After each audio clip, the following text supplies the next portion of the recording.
ಪ್ರಜಾಧ್ವನಿ ಇದು ಪ್ರಜೆಗಳ ನಂಬಿಕೆಯ ಧ್ವನಿ. ಜೋರು ಮಳೆಗೆ ಕಿತ್ತು ಹೋದ ರಸ್ತೆ ಜಿಲ್ಲಾಧಿಕಾರಿಗಳಿಂದ ಪರಿಶೀಲನೆ. ಗದಗ ಜಿಲ್ಲೆ ಲಕ್ಷ್ಮೇಶ್ವರ ತಾಲೂಕಿನಾದ್ಯಂತ ಸೋಮವಾರ ಮತ್ತು ಮಂಗಳವಾರ ಸುರಿದ ಜೋರು ಮಳೆಗೆ ತಾಲೂಕಿನ ಪಟಗಾಂವ್ ಬಡ್ಡಿ ಮತ್ತು ಆದರಳ್ಳಿ ಗ್ರಾಮಗಳ ಮಧ್ಯದ ಮುಖ್ಯ ರಸ್ತೆ ಕಿತ್ತು ಹೋಗಿ ಸಂಪರ್ಕ ಬಂದ್ ಆಗಿದೆ.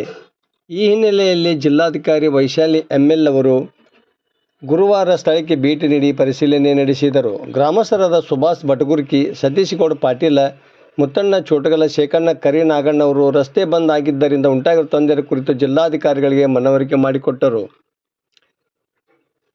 ತಾತ್ಕಾಲಿಕವಾಗಿ ಸಿಮೆಂಟ್ ಪೈಪ್ ಅಳವಡಿಸುವುದರ ಮೂಲಕ ಸಂಪರ್ಕ ಸಾಧಿಸಲು ವ್ಯವಸ್ಥೆ ಮಾಡಬೇಕೆಂದು ಜಿಲ್ಲಾಧಿಕಾರಿ ಸಂಬಂಧಪಟ್ಟ ಲೋಕೋಪಯೋಗಿ ಇಲಾಖೆ ಅಧಿಕಾರಿಗಳಿಗೆ ಸೂಚನೆ ನೀಡಿದರು.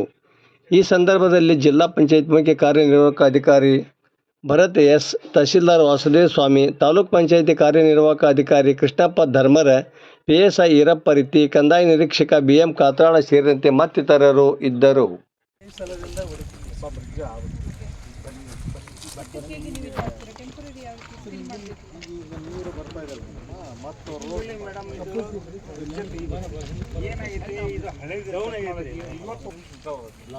ನೀರು ಹೋಗಿಲ್ಲ, ಇದು ನೀರು ಹೋಗಲಿಲ್ಲ. ಚೆಕ್ ಡ್ಯಾಮ್ನಿಂದ ಹಾಕಿ ಅಲ್ಲಿ ಹೊಲ್ದಾಗ ಹಾಕಿ ಇಷ್ಟೆಲ್ಲ ಡ್ಯಾಮೇಜ್ ಮಾಡಿ ಬಂದು ಹೋದ ಸಲ ಸ್ವಲ್ಪ ಹೋಗಿತ್ತು.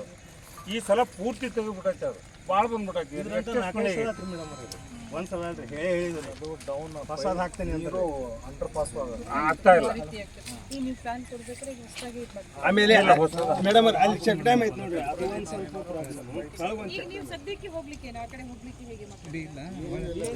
ಏನೋ ಮಾಡ್ಕೊಂಡಿಲ್ರಿ. ಈಗ ಏನೋ ಮಾಡಿಕೊಡು ಮೇಡಮ್. ಇದು ಜಿಲ್ಲಾ ಮುಖ್ಯ ರಸ್ತೆ, ರೈತರದ್ದು ಎಲ್ಲ ಇದು ಜಿಲ್ಲಾ ಮುಖ್ಯ ರಸ್ತೆ ರೀ. ಇದು ಪೈಪ್ ಹಾಕಿ ಮೇಲೆ ಮಣ್ಣು ಹಾಕಿ ಈಗ ನಿನ್ನೆ ಶಾಸಕ ಬಂದಿದ್ರು ಅಷ್ಟೇ ಹೇಳ್ಯಾರ. ಈಗ ಅದಕ್ಕೆ ಪೈಪ್ ಹಾಕಿಸ್ರಿ ಟೆಂಪ್ರರಿ ಅದು ಹೋಗೋದ ಈಗ ಅದನ್ನು ತೆಗಿತಾ ಇರ್ಬೇಕು. ಈಗ ಅದನ್ನು ತೆಗಿಬೇಕು ಮೊದಲ ಬಾಯ. ಅಯ್ಯೋ ಅದು ಭಾಳ ಐತೆ ಬಿಡ್ರಿ, ಆಪ್ ಏಕ ಐತೆ ಅದು. ಹಾಂ ಹಾಂ